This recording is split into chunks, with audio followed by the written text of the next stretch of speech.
Halo semua, apa kabar? Kembali lagi di channel Verbatim Ilmu Komunikasi. Masih bersama saya, pembawa acara yang amatir dan tidak terkenal, Bene Krishna. Oke, sekarang kalian kembali di episode kedua di channel YouTube ini.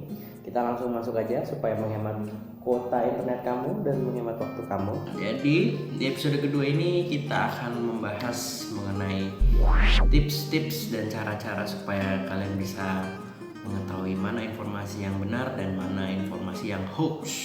Nah, ini penting banget nih buat kamu semua, karena dengan informasi yang benar kalian bisa mengambil keputusan yang benar juga. So stay tune terus di channel Verbatim Ilmu Komunikasi, referensi ilmu komunikasi kesayangan Anda. Allah. Oke, gue sebagai pekerja media di Kompas Gramedia Group ya, dan semua pekerja media ya, khususnya wartawan, kita tuh terikat etika hanya memberitakan fakta dan mengedepankan akurasi di lapangan. Jadi mengecek berita hoax atau informasi hoax itu sudah nggak asing lagi buat pekerjaan kami sehari-hari ya. Nah, di episode ini gue akan paparkan apa saja itu jenis-jenis hoax dan tips sederhana buat kalian untuk bisa membedakan hoax dengan yang fakta. Oke. Nah, kebetulan gue pernah ikut latihan di Diklat Kompas dengan pengajar teman-teman dari AJI, Aliansi Jurnalis Independen. Pelatihan mengenai membedah hoax ya, itu pada pertengahan tahun lalu. Jadi bahan-bahan pelatihan itu gue sarikan dan gue akan paparkan di sini ya. Izin buat teman-teman AJI, selamat, bahan materi kalian bagus, izin untuk men-share untuk lebih bisa edukasi masyarakat ya.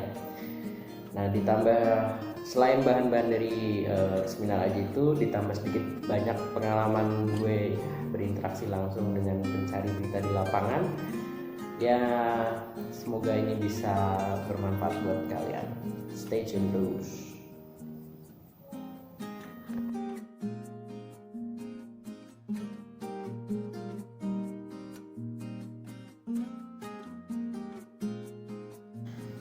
Jadi informasi yang keliru itu ada dua jenis ya, yaitu misinformasi dan disinformasi.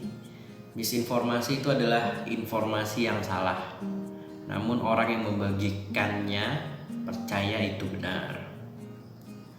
Lalu yang kedua, disinformasi adalah informasi yang salah dan orang yang membagikannya itu tahu itu salah. Artinya ini dilakukan dengan sengaja.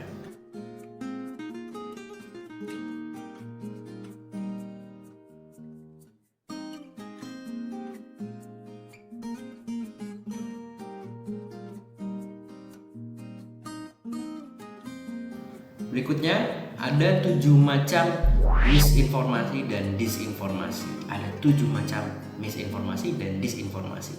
Yang pertama adalah satir. Ini tujuannya untuk lucu-lucuan, tidak ada niat untuk menyakiti, namun berpotensi untuk membodohi publik. Salah satu contohnya seperti ini.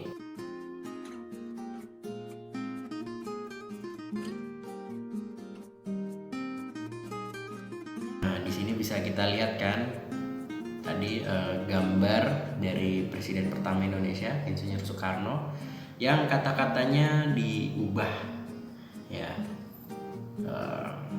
Itu kan sebenarnya satir ya, untuk lucu-lucuan tapi tidak ada menyakiti, namun itu berpotensi membodohi publik kalau publik itu tidak tahu mana informasi sesungguhnya, mana quotes asli Soekarno yang sesungguhnya. Ini kan dampaknya bisa membuat persepsi orang akan Soekarno itu berbeda gitu, tidak sesuai dengan fakta yang ada.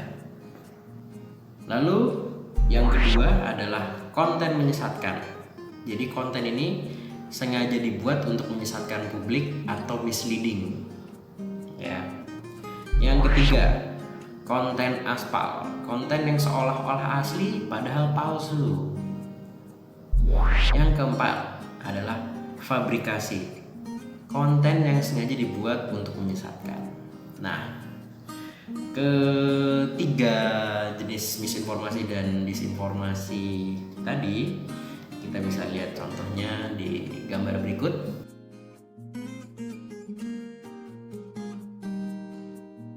Oke, bisa kita lihat tadi itu adalah gambar Abraham Lincoln ya, yang disertai keterangan bahwa kita tidak boleh percaya begitu saja terhadap sebuah gambar atau meme yang ada teksnya, karena itu belum tentu itu yang disebutkan. Nah, itu saja sudah ngaco, karena Abraham Lincoln kan hidup di masa belum ada internet. Jadi kita jangan mudah tersesat oleh informasi-informasi yang seakan-akan benar kalau ada gambarnya, orang ini ngomong quotes-nya ini, itu tidak tepat. Jadi itu tadi ya pelajarannya ya.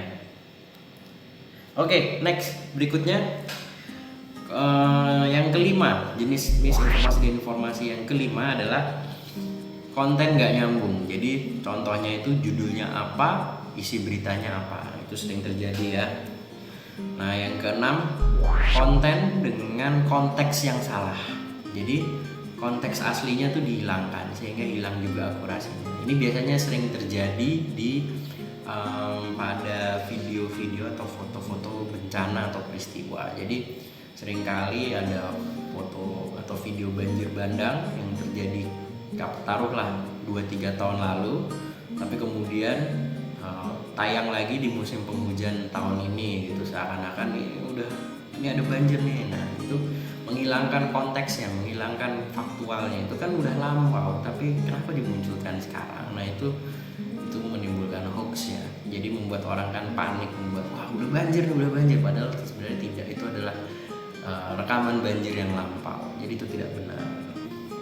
Lalu yang ketujuh adalah konten manipulasi. Jadi konten yang informasinya asli tapi dimanipulasi.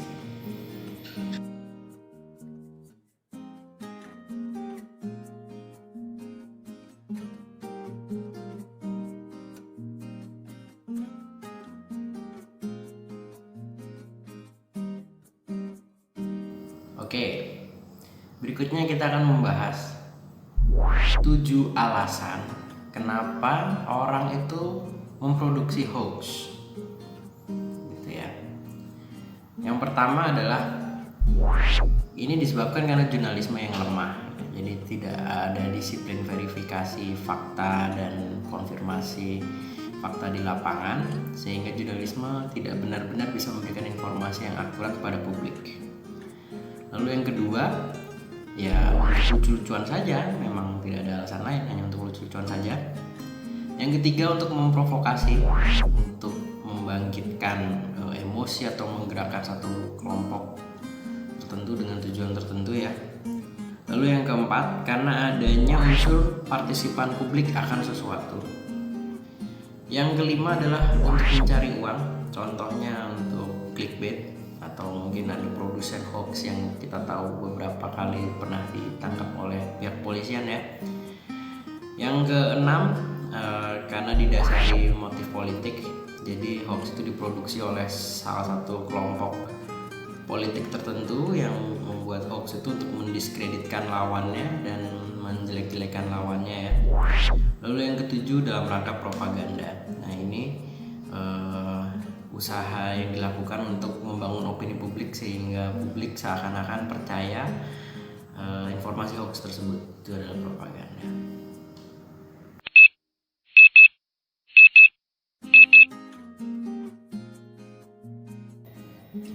Lalu berikutnya menjadi pertanyaan, terus kenapa sih hoax itu bisa menjamur banget di dunia maya kita? Itu kenapa ya? Ada yang tahu mungkin? Jadi begini, sebenarnya ada banyak faktor ya. Nah, ini perlu riset yang lebih mendalam lagi. Tetapi berdasarkan pengalaman gue di lapangan dan berinteraksi langsung dengan banyak kalangan masyarakat, banyaknya hoax itu karena rendahnya literasi di masyarakat kita. Berdasarkan studi Most Literate Nation in the World yang dilakukan oleh Central Connecticut State University pada tahun 2016 lalu, Indonesia dinyatakan menduduki peringkat ke-60 dari 61. Jadi peringkat 2 paling buncit nih ya. Peringkat 60 dari 61 negara soal minat membaca. Indonesia persis di bawah Thailand di peringkat 59 dan hanya unggul di atas Botswana. Coba bayangin. Ya. Karena jarang baca, masyarakat kita jadi wawasannya nggak luas ya, sehingga mudah disusupi oleh informasi-informasi yang nggak benar akurasinya. Nah, masyarakat kita yang sedemikian banyak itu kini main di dunia maya, khususnya di sosial media. Seperti kita tahu kan, penduduk Indonesia itu kan ada sekitar lebih dari 250 juta orang ya. Mengutip data Global Web Index yang dipublikasikan Januari 2020, terdapat 160 juta pengguna aktif media sosial di Indonesia. 160 juta pengguna aktif di media sosial di Indonesia. Mereka bagian dari 175,4 juta pengguna internet di Indonesia. Dari total penduduk Indonesia, 272,1 juta penduduk di Indonesia. Coba bayangin, ada 270 juta orang, 175-nya main internet, 160-nya main sosmed. Nah, ini artinya apa? Angka-angka itu artinya apa sih? Artinya ada kerumunan besar masyarakat kita di dunia maya yang tanpa literasi yang tinggi. Penetrasi internet yang tinggi itu tidak diimbangi dengan sikap kritis. Selain itu, dari sisi psikologi juga turut mempengaruhi paparan dan penyebaran hoax itu. Laras Sekar Asih, dosen psikologi media dari Universitas Indonesia, dalam sebuah studi yang saya kutip dari workshop membedah hoax ini, materi membedah hoax ini, dia mengatakan orang lebih cenderung percaya hoax jika informasinya sesuai dengan sikap yang dimiliki. Iman, perspektif, mindset, pola pikir itu menfilter kebenaran. Nah, inilah yang membuat masyarakat kita jadi suka sama hoax, ya. Karena sesuai dengan sikapnya, padahal itu nggak akurat informasinya. Tentu yang gue paparkan di sini itu masih sangat dangkal ya. Ini perlu riset yang lebih mendalam ya. Buat teman-teman yang pasca sarjana atau doktoral ilmu komunikasi mungkin bisa mendalami lebih soal ini ya. Nah, tapi tentu yang saya paparkan di sini itu lebih kepada edukasi aja ke penonton, ke masyarakat. Soal apa sih itu hoax gitu.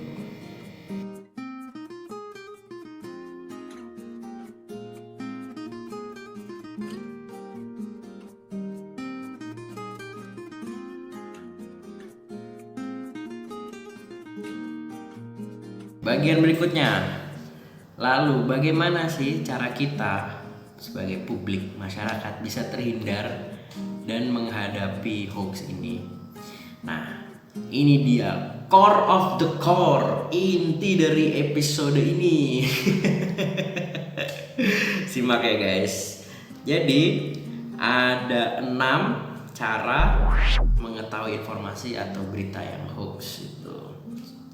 Yang pertama, cek alamat situsnya. Cek alamat situsnya ya. Kalau informasi itu disebarkan di situs tidak resmi, terus situs gratisan seperti blog gratisan, contohnya gini kayak bla bla bla bla.blogspot.com atau bla bla bla bla.wordpress.com, maka kita harus kritis akan kebenaran informasi di sana. Website gratisan kok, siapa aja bisa nulis, siapa aja bisa menginput informasi ke sana, dan kita nggak tahu itu benar apa enggak karena tidak ada proses verifikasi.